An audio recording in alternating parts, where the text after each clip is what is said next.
What's up, guys? New York Muscle Radio here. Anthony and Pete here proudly to present to you guys Maximizing Your Testosterone. It's our course we put together for you guys. Super excited and glad that you're here. Again, this is by Anthony Bevilacqua and Pete Kacharian. So who are we? Those two handsome bucks. Go ahead, man. So who are we? All right, so if you're listening to this or watching this, most likely you know who we are, but if you don't, we're basically two muscle building coaches out of New York. Anthony's a certified personal trainer, nutritionist. I'm a certified personal trainer. He's a competitive powerlifter. I have competed in bodybuilding, powerlifting, physique competitions, so we pretty much know the ins and outs of everything bodybuilding and fitness related. And today we're going a little bit off topic. We're going more into hormones. So this is going to be a little more informative and hopefully entertaining as well. But we're going to give you guys all the information you need to raise your natural testosterone levels without any hormones, steroids, or anything illegal or dangerous to your body.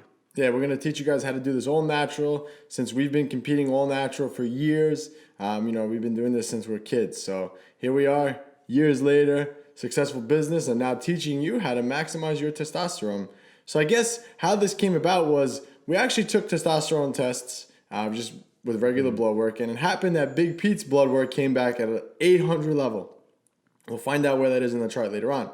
Checked mine, and it was around 300. So 350, 400, something like that. So I said, there's got to be something I could do to catch up to this guy. And for those of you that listen to the podcast, you guys know I can't let this guy beat me in anything. We developed an arm program, which you can find on New York Muscle Radio, that I actually gained an inch to my arms in 12 weeks just to try to keep up with this guy. So I couldn't let that happen. So hence how this course was built. We figured out everything to do here and got it optimized. And I can't wait to get my levels checked next time because it's going to be a lot higher. It definitely came back a little bit higher already. I think it came back like 10, 15% higher the last time I got it checked. So we're on the way up. And again, this is something that takes time, but let's get rolling in this. So a quick word from us.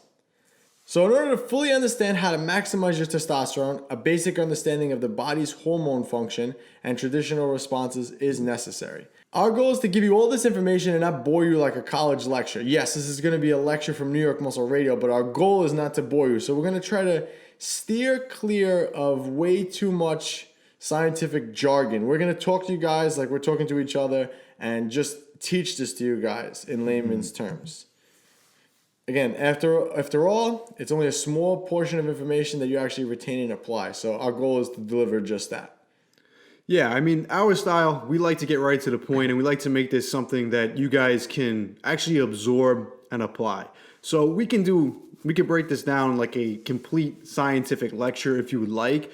But our style, we really feel that just giving you guys the information you need and the information that you can apply is actually going to help you. And that's our goal with this. Anybody who's suffering from low testosterone, if you apply what we're talking about here, you can definitely see some results. And even if you're not suffering from low testosterone, if you just want to maximize your testosterone, you're within a normal range, you can definitely do that too. So make sure you apply what we talk about here. Don't just use this like another piece of information where you just read it, you put it back on the bookshelf, and you never looked at it again. So apply what you guys have here. Yeah, that's one of the things too we want to explain to you guys. We're going to go over what the levels should be and where they could be. But this course is designed to take you to the high end range of the natural limit. Our goal for this is not to take you above that. If you took anabolic steroids, you would get above that. But our goal is no matter where you fall on the spectrum, we want to try to take you to the high end of it. So again, if you're watching this right now, and you get your testosterone checked and you're at 600, there's still a lot to do because that normal range goes from 250 to 1,000. So there's a lot to do there. And we'll find out why. I'm already spilling the beans and jumping ahead here, big guy. So let's keep rolling. So first off, the disclaimer.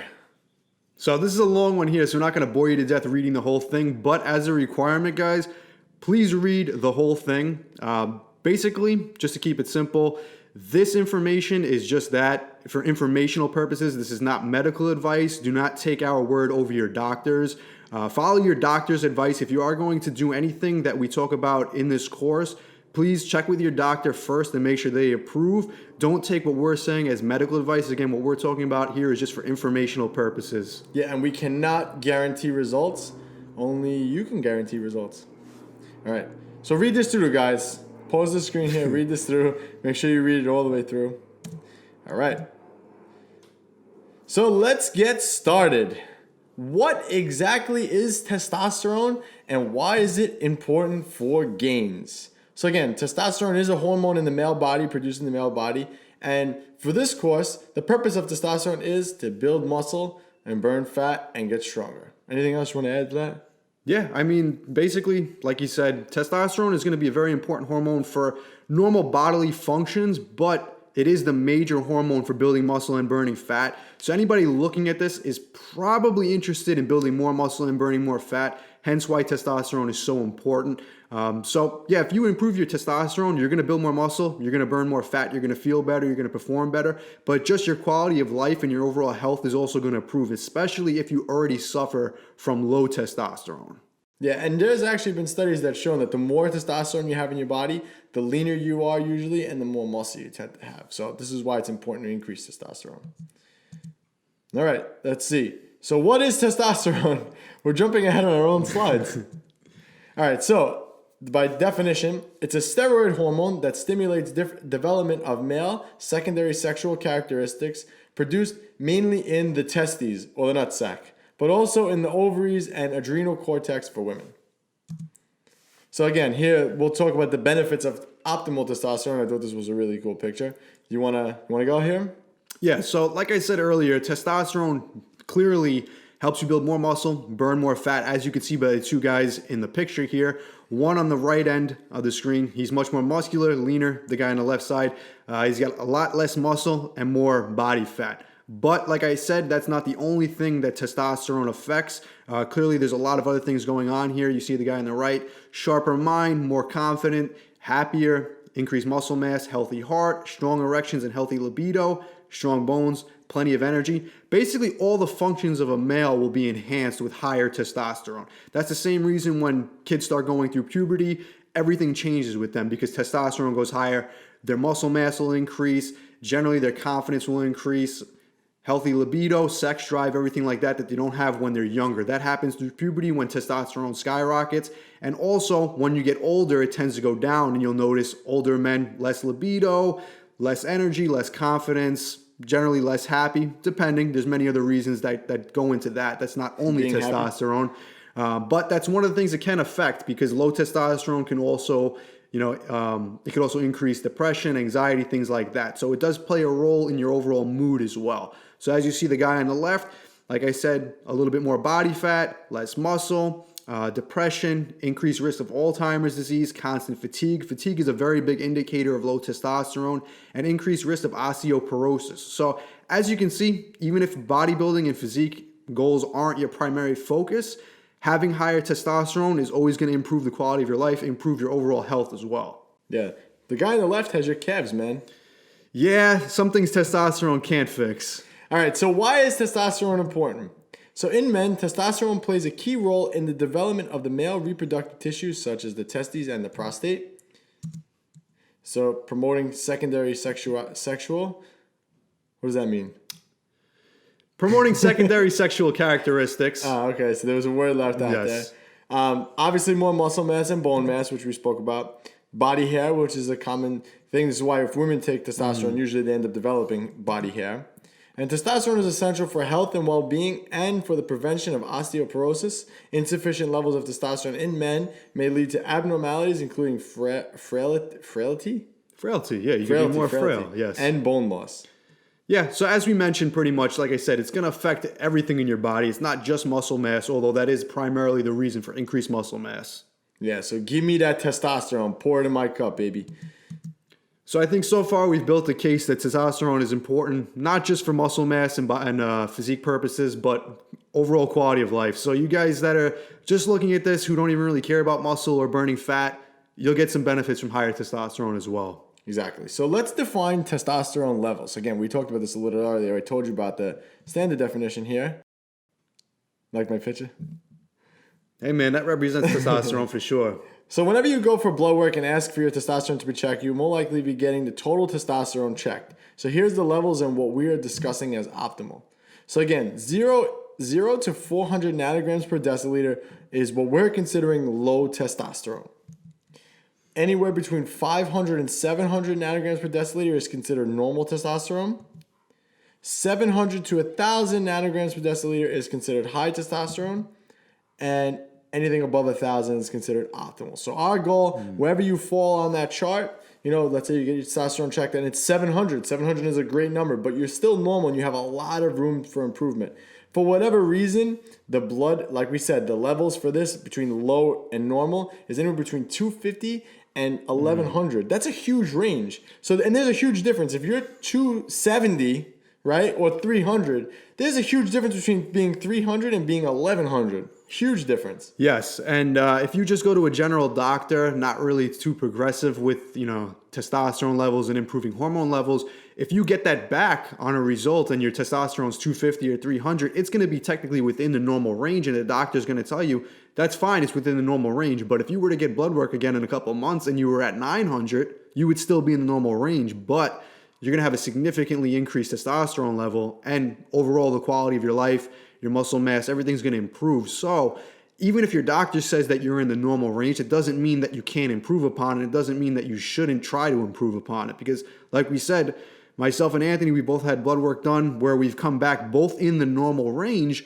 Mine almost 2-3 times as much as Anthony's, technically still within the normal range. So you could always improve upon that. Even mine coming back was not 1,000. So I still could improve upon that, even though it's technically normal.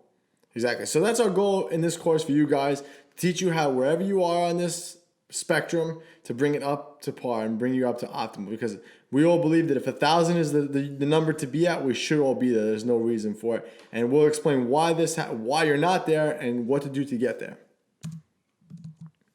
All right, so this is the boring part now. This is the science part of it. This is where we're going to really, really try to keep this more down in layman's terms here. So this is the HPA axis, okay? So the hypothalamic pituitary adrenal axis, and I have a picture here coming up, but go ahead, man. You want to take this? Yeah, so basically to understand the way your hormones work in your body, you have to understand the HPA axis. So basically, as you can see here, so it's a complex set of direct influences and feedback interactions among the 3 endocrine system glands. So basically, your body has a system of endocrine glands that all provide feedback to each other in order to produce the right amount of hormone balance in your body. So your body always has a way to check what the levels of every hormone in your body are. And when it recognizes that levels are low, it'll do things to produce more of those, okay? So that's how testosterone is produced in the body and regulated through the HPA axis. So that consists of the hypothalamus, the pituitary gland, and the adrenal glands. So all 3 of those things work in synergy to give each other feedback on how to produce more hormones and to regulate the amount that's in the body at one time. So here we go. We got the picture now. So here you guys go. So this gives you guys a visual idea. So the hypothalamus is located in the brain, and the pituitary gland is also located in the brain. It's like a pea-sized, if you guys look at the picture right there, it's a pea-sized little gland that's literally right behind the nose and the eyes, like dead center here. And it's right behind, it's in your brain right there. That's the pituitary gland. And then you have your adrenal glands, which are right there. So again, for those of you that like to look at male parts, there you go. But you can actually see this is the same idea here. Yeah. So based on the way this works, like I said, everything's working on feedback. So your body will actually take a look and see how much hormone the body actually has circulating throughout it. And when it recognizes that the hormone is low, your hypothalamus and your pituitary gland will send signals to your brain, to your actual testicles where the testosterone is produced, to produce more of it. So if you do have a lack of testosterone in your body for whatever reason, the brain is always going to recognize it and try to produce more of it. Now, we're going to get into many of the reasons why you might be getting that signal to produce more, but you're not actually having the real return that you want. But a fully functioning hypothalamus and pituitary system will recognize low testosterone in the body and do what it needs to send signals to your testicles to actually produce more of it. So that's the way the system works. And if you understand the way the system works, you can understand how to improve your testosterone. Exactly. Your body's a complicated machine, and it doesn't want anything too much. Your body's main goal is to bring your whole body to homeostasis. It never wants to be too much in one direction. So there's other reasons why your testosterone could be low, but again, it always has to go back to this feedback loop, and this is a constant loop. So again, the endocrine system. So in men, testosterone is primarily produced in the testes, which we talked about. In women, testosterone is produced primarily in the ovaries. In both men and women, small amounts are produced by the adrenal glands. So the pituitary gland, which we talked about earlier, controls the amount of testosterone in the body. When it senses a lack of testosterone, it releases a hormone called luteinizing hormone, or LH. Yep, so that's how it works. The luteinizing hormone will be the first thing that the body actually produces, and when luteinizing hormone increases, it signals the body to produce more testosterone. So there's always, like I said, a signal that the body's sending to produce more of it or to regulate it. If the body recognizes there's a lot of testosterone in the body, it won't produce as much LH because it recognizes there's plenty in the bloodstream and we don't need to increase more. If for some reason you have something going on where you're not producing as much testosterone, the body's going to compensate, increase LH, and then in turn, as long as your body's working correctly and optimally, it will produce more testosterone. But again, there can be reasons why LH can increase, but you might not get the conversion of testosterone that you're looking for. We're going to get into that as we go a little deeper here. Yeah, guys, and also remember too, I've been implementing everything in this course, and I went back for my blood work rather recently, and what I found was my testosterone levels did increase, but my LH was really on the rise. So that goes to tell me, again, based on this feedback loop, that since the LH is high, more testosterone is going to be made in my body. So again, this is the beginning of the cycle. And the LH tells the testicles to produce more testosterone, obviously. All right, so again, here you go. This is a picture for you guys, male and female. Again, the pituitary gland, just another little way for you guys to see this. The ovaries there, the testicles, the pancreas. This is just all the adrenal glands, where exactly they fall. So you can see everything is connected in your body. Your body is a big complex machine, but you could see here, this is exactly the feedback loop. Even though men and women were totally different, you kind of see it's kind of in the same areas in the body.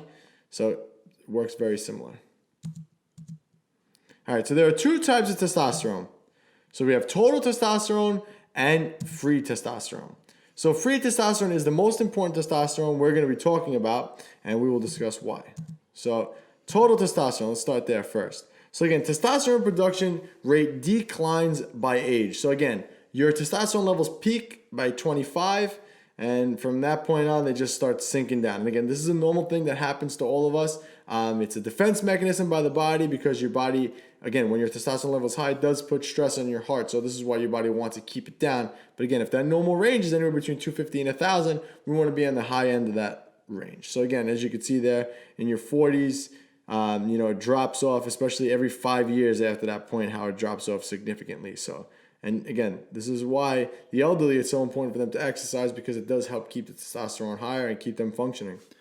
Yep, total testosterone is going to be that actual number that we just discussed. So if it's anywhere from 250 to 1,000, we're talking about total testosterone. There's going to be other testosterone markers we do need to look at, but generally that's the one that most people talk about, and actually is not necessarily the only thing you should pay attention to. So we're going to explain that in a minute. Correct. So total testosterone is a good reference point for how well your body is producing the hormone. However, it does not represent how much the hormone is actually available to be used by the body. So again, this is going back to the free versus total testosterone. So total testosterone is that number. However, the free testosterone is the more important one. Thus, free testosterone will also be need to check in order to determine optimal levels. So, and this has happened to us before. You go to the doctor, you tell me you want your testosterone levels checked, they kind of look at you cross-eyed, and then they just order your test. But if you're checking just your total testosterone, you're missing half the ballpark there, because your free testosterone, which we're going to go over in a second, is what's really important, because that's what's available in the body. Again, so you can have a high total testosterone, but if your free testosterone is not high, your body's not utilizing all that testosterone. And going back to me again, when I got my bloods checked again, my percentage of free testosterone was way up. So that means I have more testosterone that's being utilized in my body. Did you have anything you want to say on that? Well, the only thing you really need to know, especially like you said, if we have to check total testosterone and free to really get a good description and a good reference for what's going on hormonally in your body. If you go to the doctor because you think you have symptoms of low testosterone and you want to get it checked, it's possible to get total testosterone checked and it come back in the normal range, and the doctor tell you, oh, your testosterone's okay, you don't have low T. But possibly if you check free testosterone, you can have very low free testosterone, and you'll actually be experiencing symptoms of low testosterone, even if your total is high. You could have high total and very low free, and in that sense, you're actually not going to have the same, your body's not going to feel the same as if your free testosterone was high. So you have to get both checked. you can feel like you have low testosterone even with high total if the free is low. Yeah, so again, make sure you have your doctor check for free and total. All right, move on to free now. So free testosterone. So again, now we'll explain this all in a second. But so free testosterone represents the amount of the hormone that is not bound and free in the blood, hence free testosterone.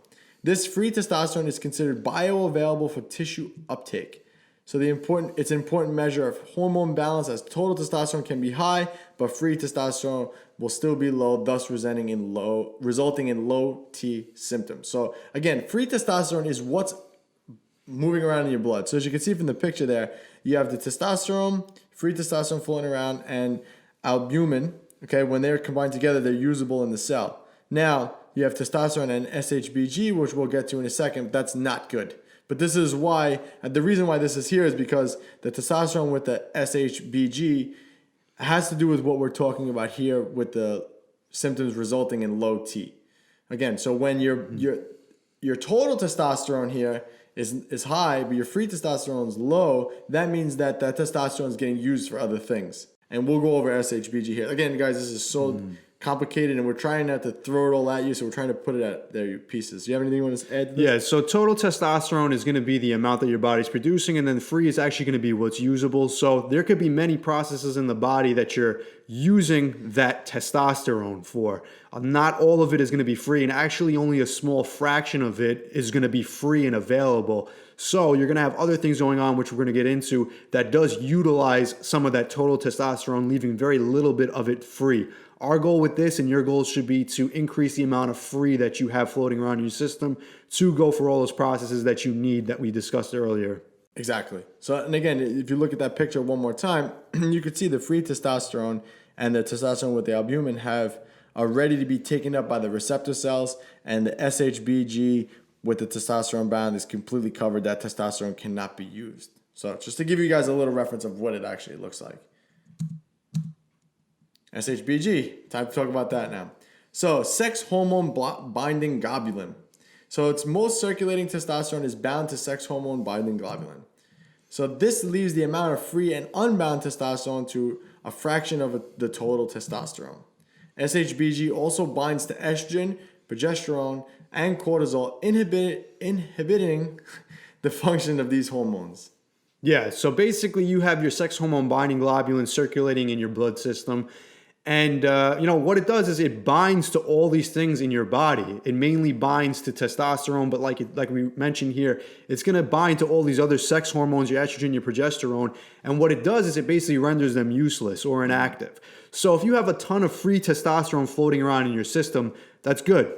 But if you have a high total testosterone and a lot of it's getting eaten up, that's a term I like to use, by SHBG, it's basically binding to all that testosterone that you could be using, and now it's useless. So your body's producing what it needs. You might be producing a ton of total testosterone, and that's a great thing, because if you have higher total testosterone, you have the ability to have more free. But now if it's binding to SHBG, you're not going to have as much left over for free. So the goal with all of this would be to lower your SHBG if you have high total testosterone. That's only half the battle. You have to get your testosterone total high to begin with.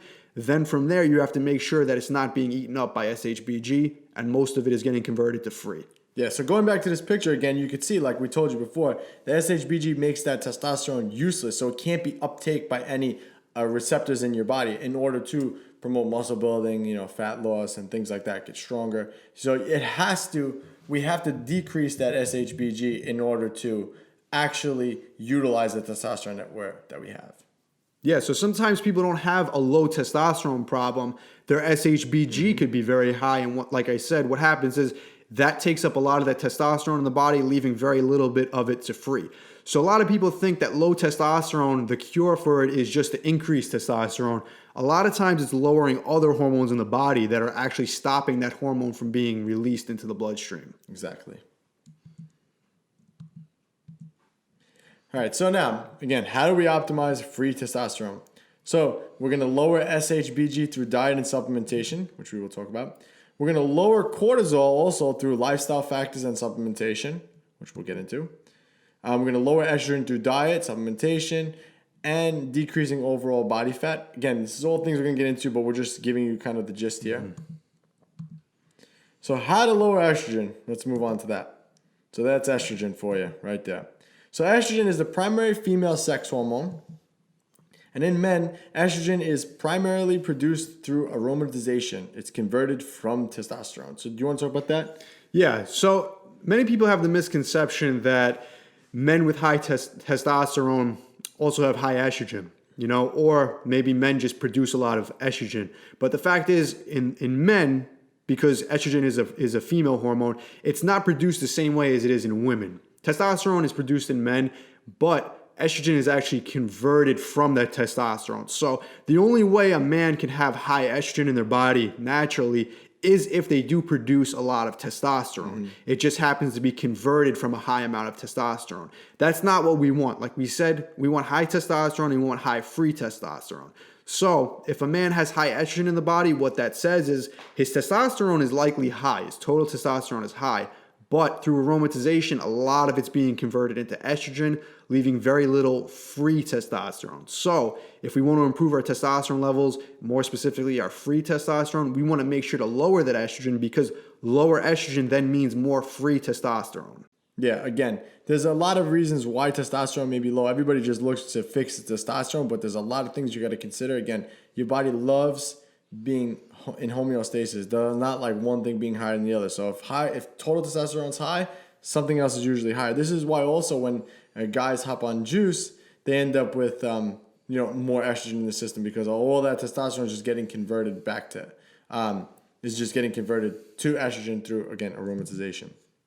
So high testosterone has the potential to convert to high estrogen even in men, as we said. Again, an estrogen, like we said, is one of those hormones that is just, it's definitely a female hormone, and we don't want it. So we want to keep that estrogen levels as low as possible. So due to the potential for conversion, it's important to keep aromatization low. Yeah, and it's important to understand that for men, even though it is a female hormone, it plays an important function in the body. You don't want zero estrogen, and even women don't want zero testosterone, even though they're different sex hormones. In men, there's a reason that we do convert some of it to estrogen. It plays a role in the body, and it plays a role in a lot of the same things that testosterone does, but when it gets too high, and that's a problem with a lot of men. Most men don't have a low estrogen problem.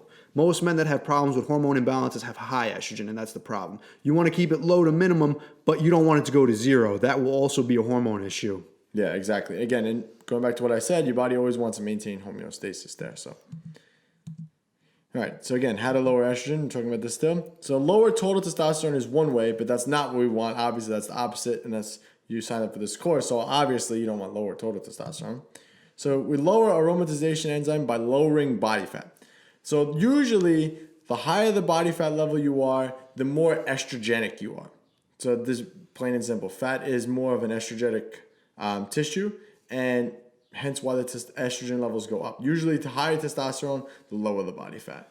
Yeah, that aromatase enzyme is generally in the body fat, so it's stored in the fat cells. And if you have higher body fat, you're essentially going to have higher aromatase enzyme. So generally, when you see people that are leaner, they're going to have a lower estrogen. They're going to have lower estrogen in the body just by default, because they don't have enough aromatase enzyme in their body. It's very easy, the heavier you get and the more body fat you put on, to convert that testosterone over to estrogen. So you'll mostly see a big correlation between higher body fat and also higher estrogen, which is going to make you even, store more body fat. So you want to avoid putting on excess body fat at all costs. It really doesn't serve any beneficial purposes for hormones. Yeah, and also what's going to also increase estrogen also, usually when you're overweight, it's poor lifestyle. You don't exercise, your diet's bad. We're going to get into all that, but I don't want to jump too far ahead. But these are also things, usually when someone's heavier, the lifestyle that they lead also is not one to prime testosterone. So again, it restricts endocrine disrupting nutrients.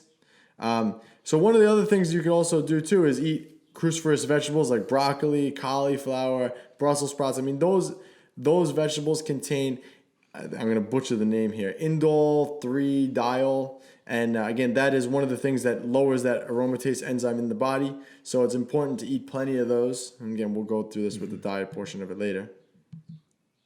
So improve the gut health. So again, your whole body is a system. Everything works together. So improve gut health to allow estrogen molecules to be cleared from the body. So if you're heavier, if you have more body fat, your body's going to be more prone to these estrogen molecules because your gut health's not going to be in check. Everyone here watching this, I've definitely seen someone who's overweight and they just have a very hard time going to the bathroom and things like that. That's important for gut health. So we have to improve that in order to allow estrogen molecules to be cleared again from the body because they can be cleared through digestion. Go ahead. And that one tip is a little gem for you guys. Avoid soy at all costs. And we're actually going to do a whole thing on soy. We're going to get into that. But if you're taking one tip away from this where you're trying to lower estrogen, definitely avoid soy because we're going to get into exactly why soy raises estrogen in the body. But that's one little tip that you guys can apply right now and see some benefits from doing immediately. Yeah. And again, resistance training has been scientifically shown to increase testosterone and lower estrogen. Again, usually, like we said, higher the estrogen level, the more body fat the person has, and usually the more body fat they have, the more overweight they are. So, the more estrogenic they are. So. Yeah, and all this stuff is also going to help improve your overall health, not just your testosterone. So if you look at a lot of the stuff that we're talking about here, your overall health is going to improve, and testosterone is obviously going to be a natural occurrence of that as well. Yep. All right, so guys, this is the end of the first lecture. So we've been good teachers today, right? So the teacher touched my leg and I came. All right, guys, so again, pick up on this, just double click that second lecture and we'll get rolling with the second one.